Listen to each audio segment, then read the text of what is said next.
ওসমান হাদির ওপর হামলা বিচ্ছিন্ন ঘটনা প্রধান নির্বাচন কমিশনার এম এম নাসিরুদ্দিনের এমন বক্তব্যের একটা ব্যাখ্যা কিন্তু একটু আগে নির্বাচন কমিশন দিয়েছে। সোমবার গণমাধ্যমে পাঠানো যে বিজ্ঞপ্তি, সেই বিজ্ঞপ্তিতে একটা ব্যাখ্যা দেওয়া হয় যেখানে বলা হয় যে প্রধান নির্বাচন কমিশনার তার বক্তব্যে মূলত বোঝাতে চেয়েছেন যে ওসমান হাদির ওপর সন্ত্রাসী হামলা আসন্ন নির্বাচনকে বাধাগ্রস্ত করতে পারবে না। এবং সেই ব্যাখ্যায় আরও বলা হয়েছে, শরীফ ওসমান হাদির ওপর সন্ত্রাসী হামলাকে প্রধান নির্বাচন কমিশনের সর্বোচ্চ গুরুত্ব দিয়ে বিবেচনা করছেন এবং এর অংশ হিসেবে রোববার কমিশন জরুরি সভাও করে এবং সেই সভায় শরীফ ওসমান হাদির গুলিবিদ্ধ হওয়ার ঘটনায় নির্বাচন কমিশন গভীর উদ্বেগ প্রকাশ করার পাশাপাশি ভবিষ্যতে এই ধরনের ঘটনা রোধে যথাযথ ব্যবস্থা গ্রহণের জন্য কঠোর নির্দেশনা দেন। বিজ্ঞপ্তিতে সব শেষের অংশে লেখা ছিল যে ওসমান হাদির দ্রুত সুস্থতা কামনা এবং তার পরিবারের প্রতি গভীর সমবেদনা জানাচ্ছে নির্বাচন কমিশন।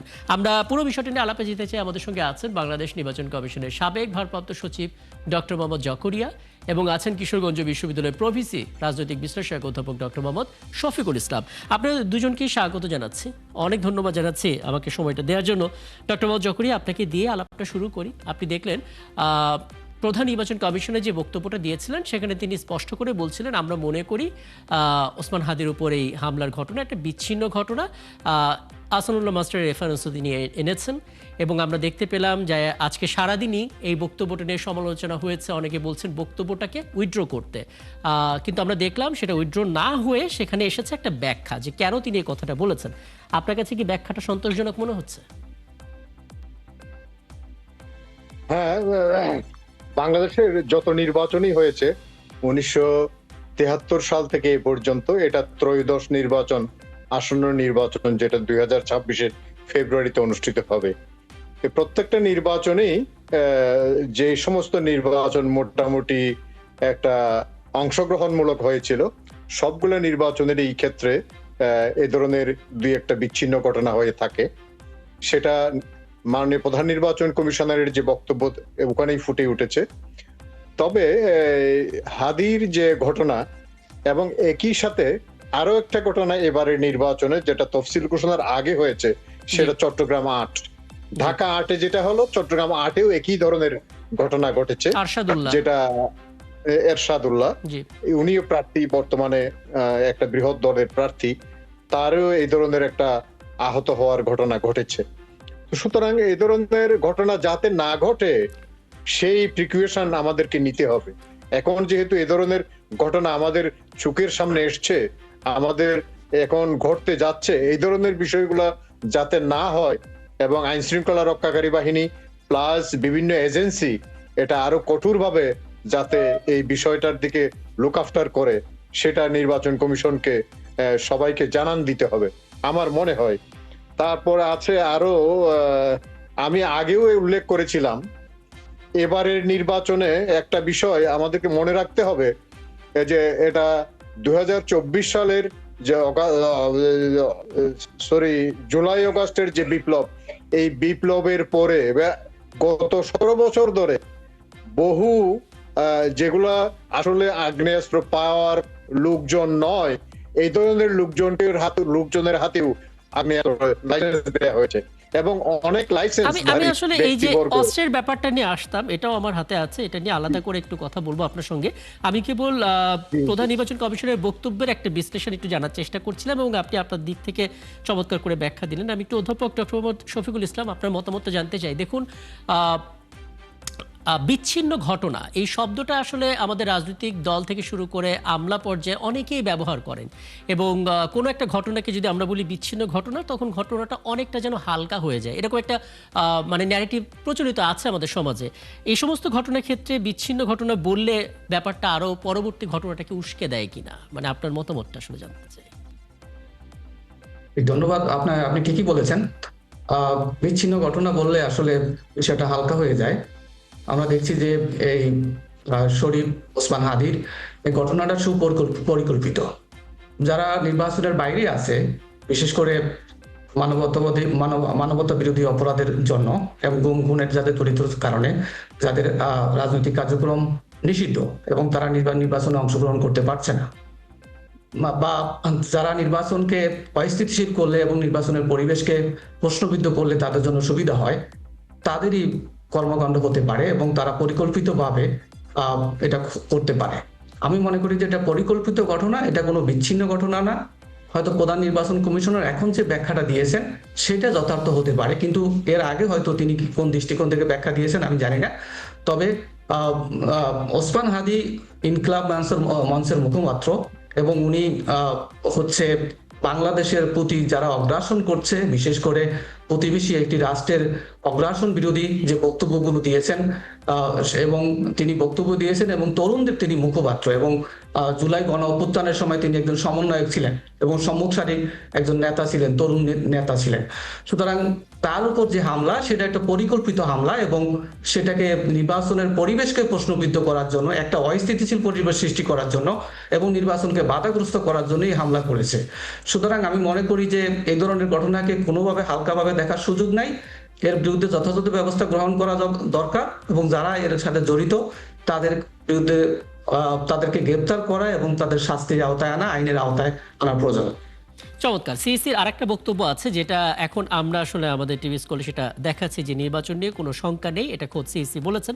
আমি এটা নিয়ে পরবর্তীতে আবারও আপনার কাছে আসবো। ডক্টর মোহাম্মদ জকরিয়া, আপনার কাছে একটা বিষয় নিয়ে একটু জানতে চাই। মানে অস্ত্রের কথা আপনি বলছিলেন, আমরা দেখতে পেলাম যে অস্ত্রগুলো আসলে লুট হয়ে গেছে, সেটা এখনও ঠিকঠাক মতো ফেরেনি। কোথায় কোন অস্ত্র আছে সেই হদিসও এখন পর্যন্ত জানা যায়নি। এর মাঝখানে স্বরাষ্ট্র উপদেষ্টার একটা বক্তব্য ছিল যে প্রার্থীরা চাইলে তাদের যদি আবেদন করে তাদের জন্য হয়তো সেই অস্ত্রের লাইসেন্সের ব্যবস্থা হতে পারে। এই সিদ্ধান্তটা আসলে কেমন হলো আপনার দিক থেকে? ধন্যবাদ। আসলে আমি এখানে দুটো বিষয় উল্লেখ করতে চাই। জি, একটা হলো অস্ত্র লুট হয়েছে জুলাই আগস্ট বিপ্লবের পরে, এটা ঠিক, এটা যেমন ঠিক, ঠিক একইভাবে আমি আরেকটা বিষয় আনতে চাচ্ছি। বিগত 17 বছর ধরে যে সমস্ত অস্ত্র পাওয়ার যোগ্য না এই ধরনের লোকজনকে কিন্তু আগ্নেয়াস্ত্রের লাইসেন্স দেওয়া হয়েছে। এই লাইসেন্সধারী ব্যক্তিবর্গ এখন পলাতক এবং অনেকেই দেশের বাইরে, কিন্তু অস্ত্রগুলা কিন্তু দেশের ভিতরেই রয়ে গেছে। জি, তো সুতরাং এই অস্ত্রগুলা এটাও কিন্তু বেআইনি অস্ত্র হিসাবে ব্যবহৃত হচ্ছে। এই বিষয়গুলো কিন্তু লক্ষ্য রেখে অতি সত্বরই যেসব লাইসেন্স অস্ত্র রয়েছে, অতি সত্বর সরকারের পক্ষ থেকে যাতে এই লাইসেন্সধারী অস্ত্রগুলা স্ব জেলা প্রশাসকের দপ্তরে ইমিডিয়েটলি জমার ব্যবস্থা করা হয়, তাইলে হয়তো এই ধরনের একটা অস্ত্র সরকারের হাতে চলে আসবে। আর যেগুলো লুট হয়েছে, এই লুট হওয়া অস্ত্রগুলাও উদ্ধারের খুব একটা বিশেষ অভিযানের মাধ্যমে এই অস্ত্রগুলাও উদ্ধারের ব্যবস্থা করতে হবে। কারণ অস্ত্র যখনই বাইরে থাকে এই অস্ত্রগুলা স্বাভাবিকভাবে যারা সন্ত্রাসী তারা এই অস্ত্রগুলা ব্যবহারে সিদ্ধহস্ত এবং অস্ত্রগুলা ব্যবহার করবে, এবং প্রার্থীদের এবং যারা এই গণতন্ত্রের পক্ষে এতদিন ধরে কথা বলছিল এই ধরনের লোকজনের উপর তাদের আক্রোশ, এবং তারা সবসময় নির্বাচনটা ভণ্ডুল করার জন্য, বানচাল করার জন্য সচেষ্ট থাকবে। সুতরাং এই বিষয়টা আমাদেরকে আইন শৃঙ্খলা রক্ষাকারী বাহিনী এবং নির্বাচন কমিশনকেও এই বিষয়ে উদ্যোগ নিতে হবে। আমার মনে হয় এটা যদি ভালোভাবে একটা উদ্যোগ নেয় এবং ভালোভাবে এই অভিযান পরিচালনা করে, যেহেতু এখন আইন শৃঙ্খলা রক্ষাকারী বাহিনীর মধ্যে কিন্তু কিন্তু even কিন্তু আপনি সশস্ত্র আপনি বাহিনী আসলে বাস্তবতা কি দেখছেন, এটা কতটা সম্ভব? কারণ আপনি দেখেছেন আজকে সারাদিন এই রাজধানীর অবস্থাটা কি ছিল।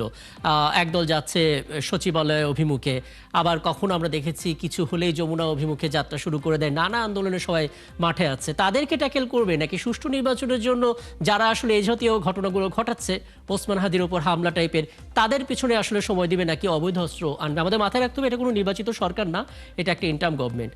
তাদের দ্বারা আসলে কতটা সম্ভব এই পরিস্থিতি পুরোপুরি নিয়ন্ত্রণে আনা?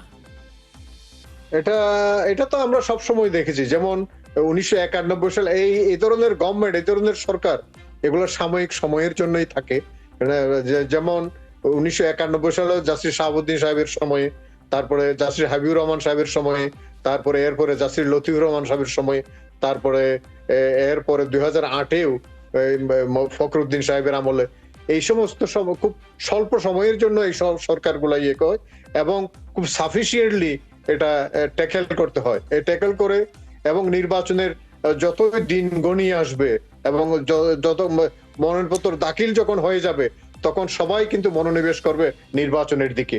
সুতরাং আমার মনে হয় ধীরে ধীরে এই পরিস্থিতি স্বাভাবিকের দিকে চলে আসবে, বুঝতে পারছি এটা বুঝতে আমার পারছি ধারণা। আপনার কারণ বক্তব্যটা। ইতিপূর্বে হ্যাঁ, আপনার বক্তব্যটি জি স্পষ্ট। এখান থেকে পরবর্তীতে সময় থাকলে আমি আরো একটু আলাপ করার চেষ্টা করব। অধ্যাপক ডক্টর মোহাম্মদ শফিকুল ইসলাম, আপনার কাছে একটু জানতে চাই একই বিষয়টা নিয়ে একটু বিস্তারিতভাবে, কারণ এর আগেও বিভিন্ন তত্ত্বাবধায়ক সরকার এসেছে, তারাও একটা কঠিন পরিস্থিতি মোকাবেলা করেছে, কিন্তু এখনকার যে প্রেক্ষাপট সেটাকে আসলে বিগত সময়ের সাথে তুলনা করা যায় কিনা? কারণ এখন যে পরিমাণ তরুণরা মাঠে অ্যাক্টিভ এবং একই সঙ্গে যে পরিমাণ চোরাগোপ্তা হামলার কথা বলুন বা নানা কিছু আসছে একের পর এক, একদিনে আবার দুটো ব্যালট হচ্ছে, গণভোট এবং জাতীয় নির্বাচন, সবকিছু সামাল দেয়া কতটা চ্যালেঞ্জিং? জি, আপনি ঠিকই বলেছেন। আগের যে নির্বাচনের প্রেক্ষাপট, আগের যে অন্তর্বর্তীকালীন সরকার বা তত্ত্বাবধায়ক সরকারের সময়ে প্রেক্ষাপট থেকে এবারের প্রেক্ষাপট সম্পূর্ণ ভিন্ন। এবার একটা জুলাই গণ অভ্যুত্থানের পরে এই নির্বাচনটা হচ্ছে বহু প্রতীক্ষিত নির্বাচন। বিগত 16 বছরে জনগণ নির্বাচনে অংশগ্রহণ করতে পারেনি। একটা জাল জালিয়াতিপূর্ণ নির্বাচন হয়েছে, 3টি জাল জালিয়াতিপূর্ণ নির্বাচন হয়েছে। আমরা দেখছি যে এবারে নির্বাচনে সেই কারণে প্রেক্ষাপট ভিন্ন এবং চ্যালেঞ্জও ভিন্ন। বিভিন্ন চ্যালেঞ্জ রয়েছে। তার মধ্যে একটি চ্যালেঞ্জ হচ্ছে আইন শৃঙ্খলা পরিস্থিতি নিয়ন্ত্রণের জন্য আমরা দেখছি যে সরকার ইতিমধ্যেই কিছু পদক্ষেপ গ্রহণ করেছে। অপারেশন ডেভিল হান্ট, যেটা অস্ত্র উদ্ধারের জন্য এবং সন্ত্রাসীদের বিরুদ্ধে ব্যবস্থা গ্রহণের জন্য উদ্যোগ গ্রহণ করেছে। তা আমরা দেখি যে এই জন্য রাজনৈতিক দলগুলোকে, বিশেষ করে আপনি যেভাবে বলছিলেন আপনার আলোচনায়, যে বিভিন্ন রাজনৈতিক সংগঠন এখন এই হাদির ঘটনাকে কেন্দ্র করে বিভিন্ন ধরনের মিছিল, সমাবেশ এবং ঘেরাও কর্মসূচি পালন করছে। এভাবে রাজনৈতিক দলগুলোকে, বিশেষ করে জুলাই গণ অভ্যুত্থানে অংশগ্রহণকারী রাজনৈতিক দলগুলোকে বা বর্তমানে ক্রিয়াশীল রাজনৈতিক দলগুলোকে সহনশীলতার ভূমিকা পালন করতে হবে, ঐক্যবদ্ধ থাকতে হবে, যাতে সরকারের যে অপরাধীদের বিরুদ্ধে বা সন্ত্রাসীদের বিরুদ্ধে বা ষড়যন্ত্রকারীদের বিরুদ্ধে ব্যবস্থা নেওয়ার বিষয়ে কোনো রকম ব্যাঘাত না ঘটে। তো অপারেশন ডেভিল হান্ট যেটা নিয়ে গেছে, সেটা যদি সঠিকভাবে করা হয় এবং খুব কঠোরভাবে বা সিরিয়াসলি করা হয়, আমার মনে হয় যে পরিস্থিতি অস্ত্র উদ্ধার তখন করা সম্ভব কিছুটা। এবং হ্যাঁ, সন্ত্রাসীদের বিরুদ্ধে ব্যবস্থা গ্রহণ করা সম্ভব। তবে আইন শৃঙ্খলা রক্ষাকারী বাহিনীকে সন্ত্রাসীদের বিরুদ্ধে অস্ত্র উদ্ধারের জন্য বল প্রয়োগ করার ক্ষমতা দিতে হবে। আইন শৃঙ্খলা রক্ষাকারী বাহিনীর একটাই বক্তব্য, সেটা হচ্ছে যে তাদেরকে পর্যাপ্ত ক্ষমতা দেওয়া হয়নি সন্ত্রাসীদের বিরুদ্ধে ব্যবস্থা নেওয়ার জন্য। সুতরাং তাদেরকে ক্ষমতা দিতে হবে এবং তাদেরকেও আরো সক্রিয় হতে হবে। সক্রিয় হতে হবে। বর্তমানে অনেকগুলো আমরা দেখি পরামর্শ যে দিলেন, যেহেতু হাতে ঘোষণার পরে হাতে জি যেহেতু সময়টা কম আছে, আমি ঠিক এই পয়েন্টটিতে আসতে চাচ্ছিলাম এবং আপনি খুব চমৎকার করে ব্যাখ্যা করলেন। আমি একটু ডক্টর মোহাম্মদ জকরিয়া একটা বিষয় আপনার নজরে আনতে চাই। একটু আগে বিএনপির ভারপ্রাপ্ত চেয়ারম্যান তারেক রহমান যে বক্তব্য দিয়েছেন, তাতে একটা অংশ ছিল এরকম, যেটা সামাজিক যোগাযোগ মাধ্যমে অনেকে আবার সমর্থনও করছেন। তিনি বলছেন দেশ বিরোধী, স্বাধীনতা বিরোধী একটা গোষ্ঠী নির্বাচন বানচালের চেষ্টা করছে। যে প্রেক্ষাপট, এখন আপনি নির্বাচন কমিশনে কাজ করেছেন, আপনার মনে হচ্ছে কিনা এরকম একটা চক্র আসলেই সক্রিয়, যারা চায় না নির্বাচনটা হোক এবং সেরকম চেষ্টা চলছে? হ্যাঁ, এটা স্বাভাবিকভাবেই দেখা যাচ্ছে। কারণ আপনি এখন এখন কিন্তু মানুষ সব খুবই সজাগ, এবং সোশ্যাল মিডিয়াতে এবং বিভিন্ন সোশ্যাল মিডিয়া যেমন ফেসবুক বা টুইটার, যেখানে যে যা কিছু রয়েছে, এখানে প্রায় দেখা যায় কিছু চিহ্নিত ব্যক্তিবর্গের যে সমস্ত কমেন্টস, এই কমেন্টস দেখলেই বোঝা যায় নির্বাচন যারা চায় না তারা বেশ সক্রিয়। সুতরাং এটা আহ, আমাদের তাহলে কি আমরা বলতে পারি ওসমান হাদির উপরে যারা হামলা করেছে তারাই আসলে নির্বাচন চায় না, এমন কোন গোষ্ঠী? হ্যাঁ, অবশ্যই যারা নির্বাচন চায় না তারা এই ধরনের চোরাগুপ্ত হামলা চালিয়ে একটা ত্রাস সৃষ্টি করতে চাচ্ছে দেশের মধ্যে, যাতে নির্বাচন বানচাল হয়, নির্বাচন পিছিয়ে যায়, এই ধরনের কার্যক্রম তারা চালিয়ে যাচ্ছে। এবং আমি আগেই বললাম, এই যে ফেসবুক এবং ইয়েতে যে সমস্ত চিহ্নিত ব্যক্তিবর্গের লেখা পোস্ট, এগুলো দেখলেই বোঝা যায় তারা অনেক সময় অনেক কথাই বলতেছে, এক পেশে নির্বাচন, এই ধরনের নির্বাচন, এবং বাহির থেকেও এই ধরনের কথাবার্তা, এই ধরনের মন্তব্য কিন্তু আসছে। সুতরাং এই মন্তব্যের প্রেক্ষিতেই এই ধরনের যারা এখানে গুপ্তভাবে রয়েছে, তারা এই ধরনের হামলা পরিচালনা করার অনেক ধন্যবাদ। আমি সবশেষ আমার যেহেতু হাতে মিনিট খানেকের সময় আছে, অধ্যাপক ডক্টর শফিকুল ইসলাম, আপনার সবশেষ মন্তব্যটা একটু জানতে চাই। যদি স্বাধীনতা বিরোধী কোনো চক্র নির্বাচন বানচালের চেষ্টা করে থাকে, আমাদের এই মুহূর্তে কমিশনের কি করা উচিত সেক্ষেত্রে? না, আমি মনে করি যে কমিশনকে যেই চেষ্টা করুক নির্বাচন বানচালের জন্য, কমিশনকে কঠোর হস্তে দমন করতে হবে এবং নির্বাচনের সুষ্ঠু পরিবেশ তৈরি করতে হবে। নির্বাচনের সুষ্ঠু পরিবেশ তৈরি করার জন্য যা যা করা দরকার তাই করতে হবে, কারণ এটা গণতান্ত্রিক ব্যবস্থা উত্তরণের প্রধান মাধ্যম হচ্ছে নির্বাচন। নির্বাচনের মাধ্যমে জনগণের মতামত প্রকাশ করে এবং শান্তিপূর্ণভাবে ক্ষমতা হস্তান্তর করতে পারে। এবং নির্বাচন যা একটি রাজনৈতিক দল এবং কি সরকারের পলিসি এবং নীতির প্রতি জনগণের ম্যান্ডেট তৈরি হয় এবং বৈধতা সংকট দূর করে এবং স্থিতিশীলতা আনয়ন করে। সুতরাং নির্বাচন অপরিহার্য। নির্বাচন যদি ফেব্রুয়ারিতে না হয় তাহলে সেই নির্বাচন পিছিয়ে যাবে এবং সেটা করতে হবে আগামী অক্টোবর নভেম্বরের দিকে। এর আগে নির্বাচন করা সম্ভব নয়, কারণ হচ্ছে এখানে এসএসসি পরীক্ষা রয়েছে, এইচএসসি পরীক্ষা রয়েছে, দুইটা ঈদুল ফিতর, ঈদুল আজহা রয়েছে, বর্ষাকাল রয়েছে।